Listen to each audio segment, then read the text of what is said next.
Jessica Dunn is a founder member and bass player and director of Sirens. Why did you start Sirens and why is it all female?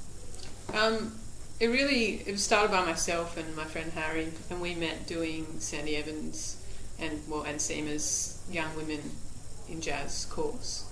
Sandy Evans, is a tenor sax player who's a bit of she's our jazz mum. Okay. Yeah, that's what we call her.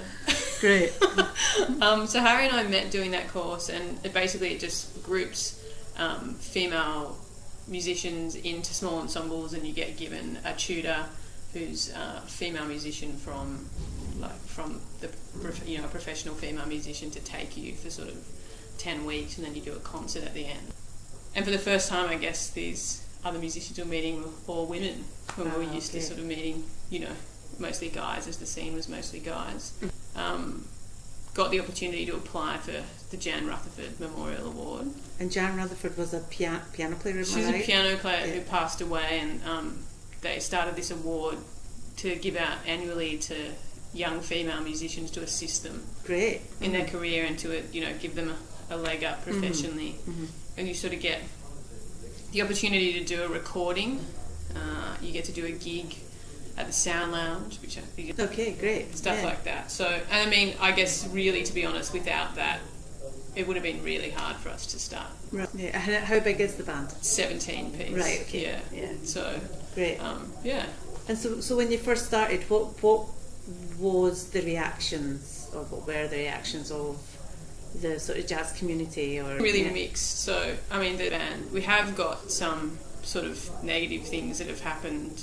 We were lucky enough to get a string of Sydney Festival gigs when we were in the first year of our of being together, and we got a lot of stuff of like, oh, you guys just got that gig because you're a bunch of chicks, and they just want a bunch of chicks on stage wearing dresses, and I'm like, well, not much for wearing dresses anyway, but even that comment is pretty, it's pretty sexist, if you like, because they don't really do that about having a bunch of guys in a band. Nobody says that's unusual. Totally, and no one comments on what they're wearing. I like to think that it's been positive. I mean, even the negative reactions, I try to look at positively and go, that's sort of proving that there is, that's sort of showing that there is a problem that needs to be addressed, and even if we're existing just to sort of highlight that, that's cool. And we've got a sort of a variety of ages, sort of 20 to 50. I guess the other good thing about boosting the scene, we've recently just had a fortnightly residency at the Basement, which is a venue in Sydney. Okay. So we play there twice a week for 5 months. And great. I mean, playing regularly means you can't get the same players, every fortnight. Right. So it's been good in that it's sort of given lots of other female musicians a chance to sort of come in, rehearse with the band, do gigs, and I feel like it's sort of building. Like at the beginning it was really hard, particularly trombone. Okay. Really, really hard, but it's getting so much easier now. Well, that's a great sign. I mean, it's amazing. Yeah. And I'm really interested in hearing about commissioning aspects of the big band. You commission from within the band, and you also play arrangements from Australian composers. Yeah. Okay. Was that conscious decision to do that? And do you also feature music from out with Australia? It was definitely a conscious decision to feature Australian music. I mean, we don't play exclusively Australian music. Okay. But we do play a lot, and as the time has passed, we've got more and more original music or work. Because you're commissioning. Yeah. Great. And so there's a few sort of key writers in the band. Yeah, and I guess just commissioning, people outside of the band, Australian composers outside of the band whose music that we really like, such as Sandy's. And we've got a piece written recently by another saxophone player, Jeremy Rose. Okay.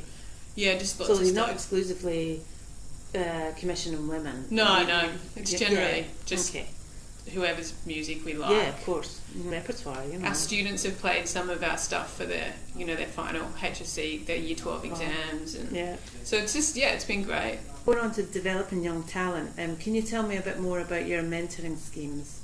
Yeah, we've sort of started with SEMA as part of their course, giving out annual. And that's the Sydney Improvised Music Association, yeah. As part of their young women's improvising course. Okay. We've started, because they give out, as well as the main JRMA, Jan Rutherford Award that we receive, there's also smaller Jan Rutherford mentorships. Oh, right. Okay. So which give sort of instrumentalists an opportunity to do a certain amount of study with, a teacher of basically like, there's a few teachers to choose from, female teachers to choose from, so they get the opportunity for one-on-one time with. And they have to be Australian, or. Yeah, it's generally the tutors from the course, because most of the instruments are covered by the tutors, and if they're not, then they outsource somebody. Okay. Yeah. Who wasn't teaching the course. So as part of that, we've also started offering a mentorship to give a student or two a chance to come in and rehearse with the band and guest on a gig, and I guess just look at the process that we go through. And Great. So it's varied depending on their availability, but it's normally just maybe leading up to a gig, like we'll pick a few tunes. So they actually have a goal leading up to that, so we'll pick a few tunes, and then we'll generally pick, depending on the instrument, we'll pick someone in the band to sort of, I guess, be the main point of contact and the main help point. Like if it's a saxophone player, like if it's an alto player, our lead alto player will generally sort of sit and help out. How important is SEMA to you in terms of support, or have they been? I mean, is it ongoing? And well, I guess like we sort of, everyone in the band nearly, I think except one or two, have gone through SEMA's Young Women's course. Okay. And that's how we've met. Harry and I met a lot of these musicians through that course. Right. So really, I guess if it wasn't for the course, I mean, the band wouldn't be really what it is, I don't think. Okay. So they play a key part. Yeah, and I mean, part of the Jan Rutherford Award is a gig presented by SEMA. Great. So that's a good thing. Mm-hmm. This women's jazz festival that we're involved in at the moment, they've teamed us up with a guest soloist, a saxophone player from New York, Claire Daly. So just the sort of opportunity to like have that musical experience and have someone like that come in and workshop music with us and do a concert with us. Yeah. Tell us about her experiences. Mm-hmm. As a sort of professional musician and sort of making her way to that point, and it's great. I guess giving the perspective of what it's like in the States, and SEMA make that happen. Yeah. Oh yeah, completely. Yeah. Do you feel like you're part of a family or a supportive network being with SEMA? I have felt more that, particularly during this festival, I've sort of really started to feel like that's the case. It's been really nice to be involved in the festival, go to the gigs, and see the same familiar faces. Yeah. So it's definitely the festival. I think really promotes that sort of feeling and that sort of interaction with each other.